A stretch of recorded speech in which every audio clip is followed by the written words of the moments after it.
Myself, Dr. Prenata Vikal, Assistant Professor of Botany from Government PG College, Rasamand. Today we will discuss about the transpiration, that is vasosurgeon.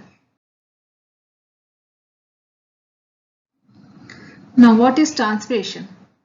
Transpiration is the biological process by which water is lost in the form of water vapor from the aerial parts of the plants. वाष्पोत्सर्जन वो biological क्रिया, जैविक प्रक्रिया है जिसमें पानी वाष्प के फॉर्म में प्लांट्स के पादपों के डिफरेंट पार्ट से एनवायरनमेंट में रिलीज हो रहा है या एवापोरेट हो रहा है। इस प्रक्रिया को कहा जाता है ट्रांसपिरेशन या वाष्पोत्सर्जन। जैसे कि यहाँ डायग्राम में दिखाया हुआ है, प्रेसिपिटेशन, रेन हो रही है, रेन का वाटर सीधे जमीन के अंदर जा रहा है, सॉइल एब्जॉर्ब कर रही है, वहां से प्लांट्स इस पानी को एब्जॉर्ब कर रहे हैं, कुछ पानी जमीन में ही रह जाता है, कुछ प्लांट एब्जॉर्ब कर रहे हैं। प्लांट्स की सरफेसेस से, प्लांट के डिफरेंट पार्ट्स के सरफेसेस से, यानी कि लीव्स से, स्टेम से या फ्रूट से, फ्लावर से, तो यहाँ से जो वाटर का एवापोरेशन हो रहा है in the form of water vapour, वाष्प के फॉर्म में, ये कहलाता है ट्रांसपिरेशन।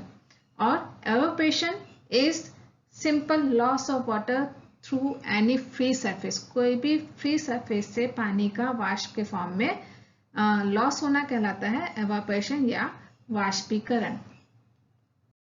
वाटर प्लांट्स के लिए बहुत ही जरूरी है।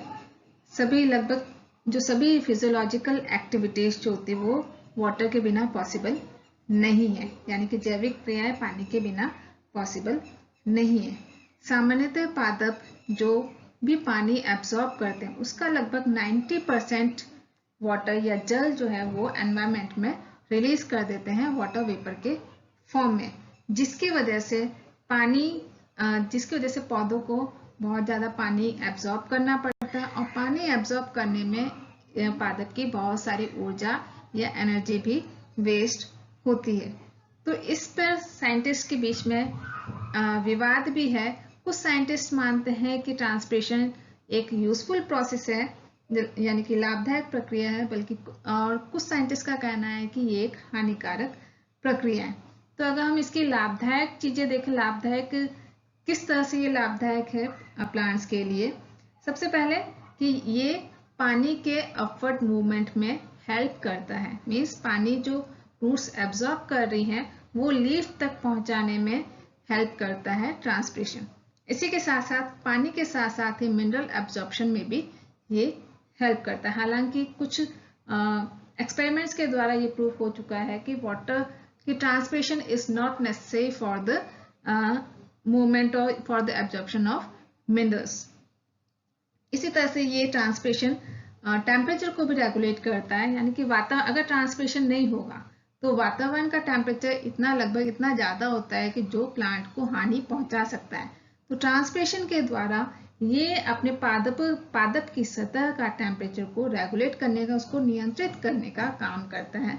और पादप के सतह पर जो टेम्परेचर होता है वो लगभग 3 से 4% तक कम पाया गया है बजाय वातावरण के टेम्परेचर के कंपैरिजन में।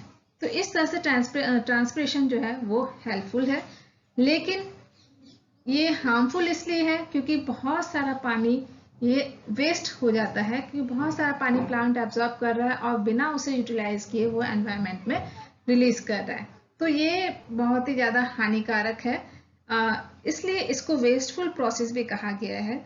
और कर्टिस ने इसीलिए यहाँ पे इसके लिए कहा है transpiration is a necessary evil, यानी कि एक आवश्यक दुर्गुण है।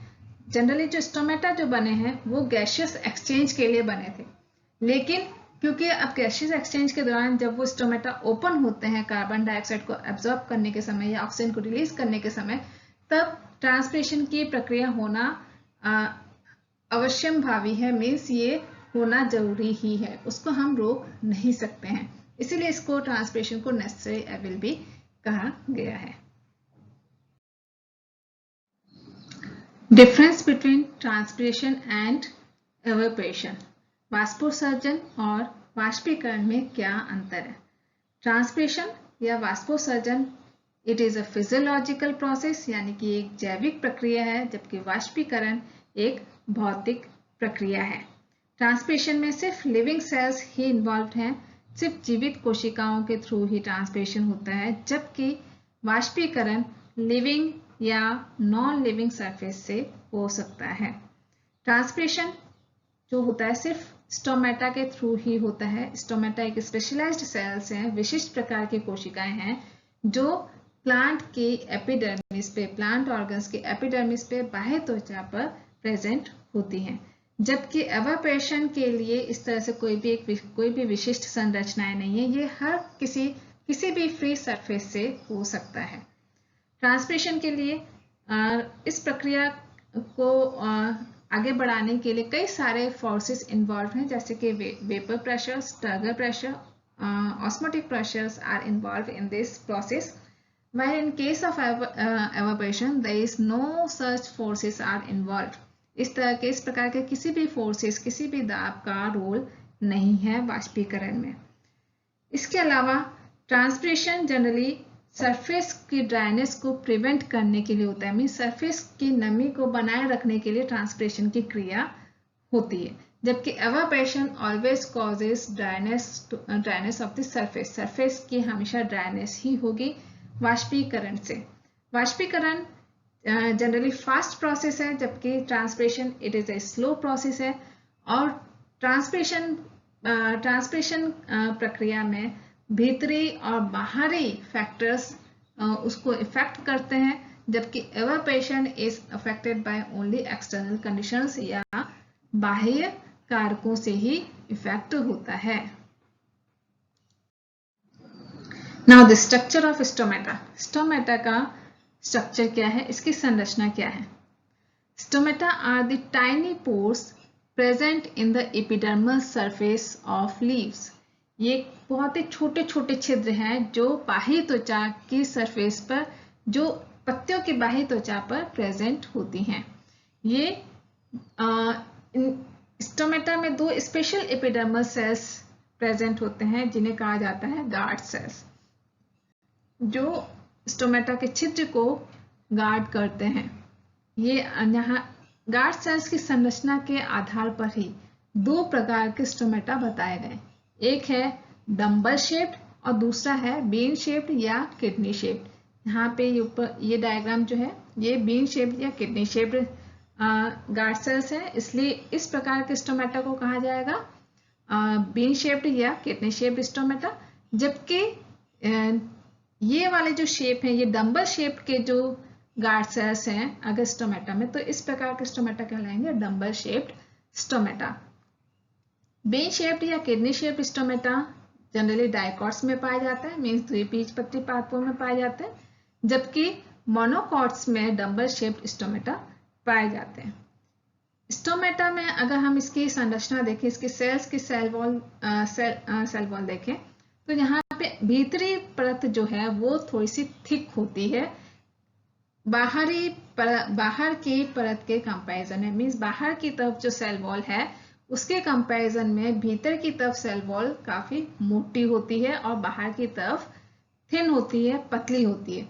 तो बाहर की तरफ जो पतली सेल वॉल है ये इसकी इलास्टिसिटी भी ज्यादा होती है, जबकि भीतरी परत की इलास्टिसिटी भी कम होती है। दोनों ही प्रकार के स्टोमेटा में यही स्ट्रक्चर पाई जाती है कि बाहर अंदर की तरफ गार्ड सेल्स के अंदर की तरफ की सेल वॉल मोटी होती है और बाहर की तरफ थिन वॉल्ड होती है और वो इलास्टिक होती है, और जिसकी वजह से जब सेल्स टर्जिड होते हैं, जब सेल्स स्फीत होते हैं, तब ये गार्ड सेल्स फूल जाते हैं और स्टोमेटा ओपन हो जाते हैं। यहाँ पे दोनों कंडीशंस दिखाई है, स्टोमेटा ओपन वाली कंडीशन भी है और स्टोमेटा क्लोज्ड वाली कंडीशन भी दिखाई हुई है दोनों ही प्रकार के स्टोमेटा में।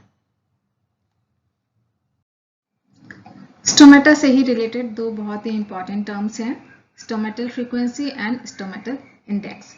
स्टोमेटल फ्रीक्वेंसी यानी कि रंध्र आवृत्ति। Stomatal frequency is the number of stomata per unit area of the leaf, means leaf की पत्ती के एक एरिया की इकाई में कितने स्टोमेटा प्रेजेंट है, मीन्स कितने नंबर ऑफ स्टोमेटा प्रेजेंट है, वो कहलाता है स्टोमेटल फ्रीक्वेंसी।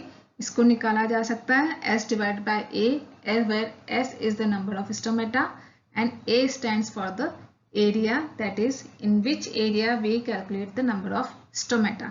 जिस एरिया में, जितने एरिया में हम स्टोमेटा को कैलकुलेट कर रहे हैं उससे हम डिवाइड करते हैं. नेक्स्ट टर्म है स्टोमेटल इंडेक्स. ये टर्म दी थी सैलिसबरी ने. स्टोमेटल इंडेक्स को रंध्रांक या रंध्री सूचकांक भी कहा जाता है. It is a correlation between number of stomata and the number of epidermal sales पर यूनिट एरिया. पर यूनिट एरिया में एक क्षेत्रफल की इकाई में कितने स्टोमेटा और कितने एपिडर्मल सेल्स यानी कि बाह्य त्वचा की कोशिकाएं प्रेजेंट है, उनका जो कोरिलेशन है that is known as stomatal index या रंध्री सूचकांक. इसको निकालने का फॉर्मूला है S divide by E plus S into 100, where S stands for the number of stomata per unit area, means उस यूनिट एरिया में कितने स्टोमेटा की संख्या है, and E stands for the number of epidermal cells in the same area, उसी area में epidermis की कोशिकाओं का कितनी संख्या है. So stomatal index can be calculated like this. Now functions of stomata. Stomata का main function है that it helps in exchange of gases. Gases के exchange में help करता है. Stomata के through ही कार्बन डाइऑक्साइड अंदर प्लांट एब्जॉर्ब करती है और बाहर की तरफ ऑक्सीजन रिलीज करती है. फोटोसिंथेसिस में कार्बन डाइऑक्साइड बहुत जरूरी है फोटोसिंथेसिस के लिए, और फोटोसिंथेसिस में जो ऑक्सीजन बन रही है उसको बाहर एनवायरनमेंट में स्टोमेटा के थ्रू ही रिलीज किया जाता है. Excess amount of water is also released through the stomata. अगर एक्सेस वाटर है प्लांट में तो वो भी स्टोमेटा के थ्रू ही वेपर्स के फॉर्म में एनवायरनमेंट में रिलीज करता है.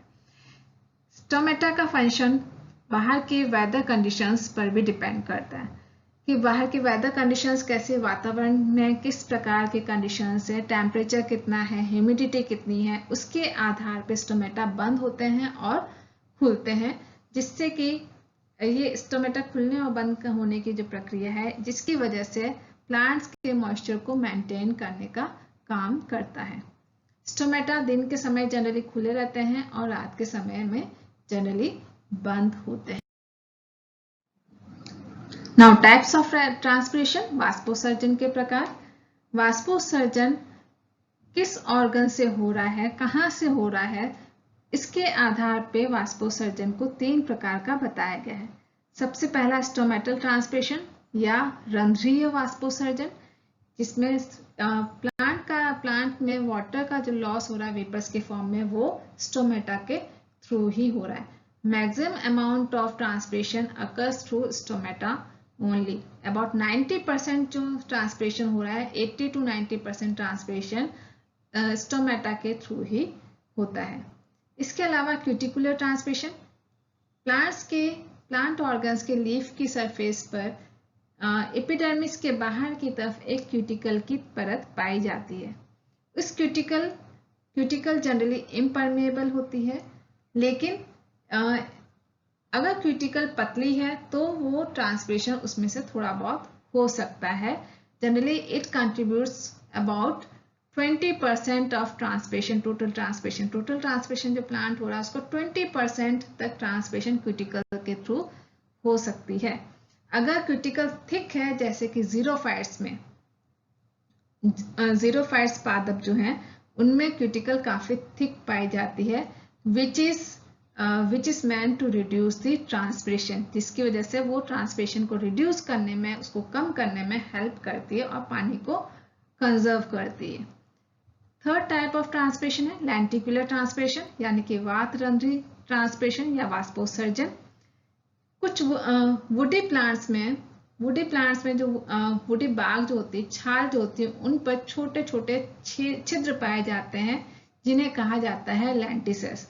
उन लेंटिसेल्स के द्वारा जो ट्रांसपिरेशन हो रहा है, जो वाटर का लॉस हो रहा है, it is called as lenticular transpiration. Thank you.